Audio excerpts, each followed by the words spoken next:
Saya minta pertanggungjawaban pimpinan KPK untuk menjelaskan mengapa seorang Gus Yakut mendapatkan keistimewaan sedangkan yang lain tidak.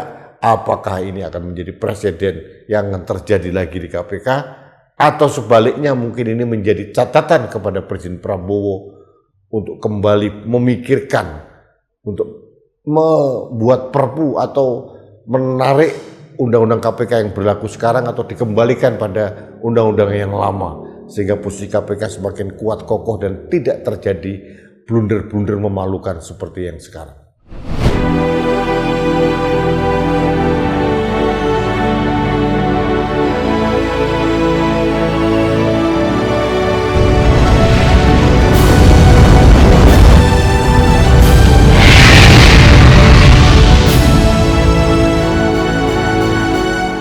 Halo sahabat Indonesia, kita bertemu kembali dalam Opini Rudy di Anak Bangsa Channel.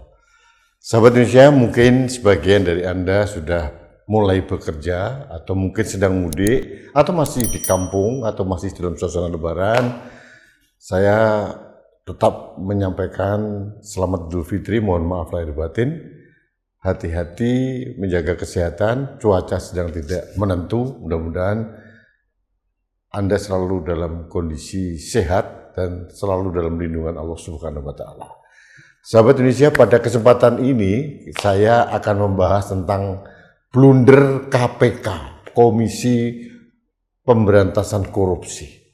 Menjelang Lebaran yang lalu terbongkar, awalnya ini terbongkar dari statement dari istri tersangka Emmanuel Ebenezer atau Noel bahwa Gus Yakut tidak ada di tahanan KPK. Pada saat sholat Id pun tidak ada. Lalu terbongkarlah aib menurut saya, aib yang sangat memalukan buat KPK. Ternyata Yakut mendapatkan keistimewaan untuk berlebaran di rumah. Quote and quote katanya tahanan rumah. Ini luar biasa. Gus Yakut ini adalah tersangka dari dugaan korupsi kuota haji. Saya tidak akan membahas masalah perkaranya karena masih simpang siur dan debatable. Banyak hal yang perlu kita bahas secara konstruksi hukumnya dan sebagainya. Tapi yang kita bahas pada saat tanggal 12 Maret yang lalu, Gus Yakut ditetapkan sebagai tersangka lalu ditahan, kemudian mendapatkan keistimewaan untuk berlebaran di rumah alias tahanan rumah. Nah, setelah terbongkar, kemudian menjadi polemik di media, hari Senin yang lalu, tanggal 23, Gus Yakut ditahan kembali oleh KPK. Ini bagi saya, KPK ini kok main-main ya dengan masalah hukum ini. Mengapa Gus Yakut begitu mendapatkan keistimewaan? Mengapa tahanan yang lain tidak? KPK akhirnya menjadi bahan tertawaan dan ada yang menyebut menjadi komisi pulangin koruptor gitu. Jadi kan memalukan sekali. Jadi kenapa KPK begitu ceroboh gitu ya dan membuat keputusan yang sangat memalukan gitu. Ini harusnya diusut secara tuntas. Mengapa Gus Yakut mendapatkan begitu banyak keistimewaan? Kita di awal sudah mulai agak bingung mengapa kuota haji yang sudah dibahas bertahun-tahun kemudian baru agak terlambat menetapkan konstruksi hukumnya dan mereka tersangkanya gitu. Nah, ditambah lagi dengan pemberian privilege bagi Gus Yakut ini. Ini harus dijelaskan oleh KPK, bukan sekedar juru bicara. Menurut saya, ketua KPK maupun komisioner yang lain termasuk dewasnya harus bertanggung jawab. Mengapa hal ini terjadi di KPK? Kalau itu di kepolisian atau kejaksaan mungkin kita masih maklum karena beberapa kasus pernah terjadi. Tapi kalau KPK, ini benar-benar aneh bin ajaib. Dan ini bahkan mengkonfirmasi bahwa pelemahan KPK itu luar biasa. Pelemahan KPK dilakukan di zaman Jokowi tahun 2019 dan ternyata berlanjut sampai sekarang. Nah, pertanyaan saya yang paling mendasar kepada KPK, mengapa KPK mencederai prestasi manis yang terakhir ini ditorehkan oleh KPK? Dalam 1 bulan ada 5 kepala daerah kena OTT ditangkap, ada lagi kasus ini yang ditetapkan tersangka dan sebagainya. Lalu ada keberanian KPK menetapkan mantan Menteri Agama Gus Yakut menjadi tersangka, lalu dikorbankan untuk kepentingan yang akhirnya terkuat di muka publik. Tidak mungkinlah KPK menyembunyikan hal ini.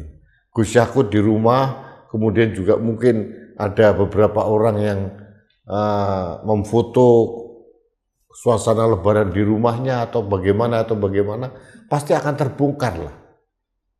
Serapat apapun KPK menutupi pemulangan Gus Yakut pada saat lebaran, ini seperti membungkus api dengan kertas, akhirnya akan terbakar juga. Dan terbukti, terbakar. KPK dipermalukan oleh kelakuannya sendiri. Dan satu hal yang ingin saya tuntut sebagai rakyat, sebagai pembayar pajak yang membiayai operasional KPK. Pimpinan KPK harus menjelaskan secara publik dan harus bertanggung jawab. Apakah KPK harus kita samakan seperti Bais misalkan? Pada saat 4 anggotanya diduga melakukan penyiraman air keras kepada Andri Yunus, lalu kepala Baisnya langsung mengundurkan diri lalu menyerahkan jabatannya. Seharusnya untuk menaikkan integritas dan marwah KPK, kalau ini kesalahan dari level deputi atau di bawahnya, harusnya pimpinan KPK bertanggung jawab, mundurlah. Karena ini aib yang terbesar dan akan dibicarakan sepanjang waktu. KPK menodai, mencederai rekor baik yang diciptakan beberapa bulan terakhir. Jadi sekali lagi saya minta pertanggungjawaban Dewas KPK, pimpinan KPK untuk menjelaskan. Bukan sekedar penjelasan diberikan oleh jubir dan itu memperkosa akal sehat kita. Penjelasan dari jubir yang mengatakan ini strategi penyidikan itu bullshit lah, omong kosong. Jadi pembenaran atas kesalahan ini yang harusnya diluruskan dan dijelaskan serta dipertanggungjawabkan oleh pimpinan KPK maupun Dewas. Tidak sekedar melalui juru bicara. Anda harus gentleman, ya, tidak menjadi seorang pengecut karena Anda pejabat publik, penjabat yang diharapkan mempertahankan integritas dan marwah KPK yang kita harapkan ini semakin lama semakin baik. Di tengah indeks persepsi korupsi kita yang semakin jeblok, di angka 34, pimpinan KPK membiarkan pemulangan Gus Yakut ini menjadi pembicaraan publik dan ini pasti akan menjadi sorotan publik, akan menambah persepsi buruk terhadap pemberantasan korupsi di Indonesia. Itu menurut keyakinan saya.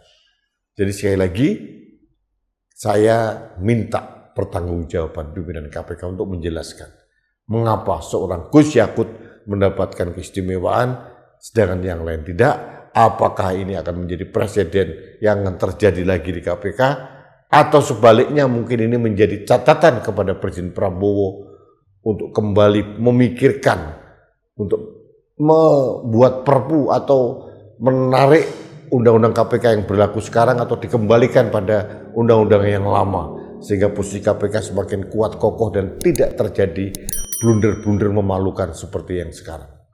Saya kira itu yang saya sampaikan pada kesempatan ini. Terima kasih sahabat Indonesia. Kita bertemu kembali dalam Opini Rudy selanjutnya. Sampai jumpa.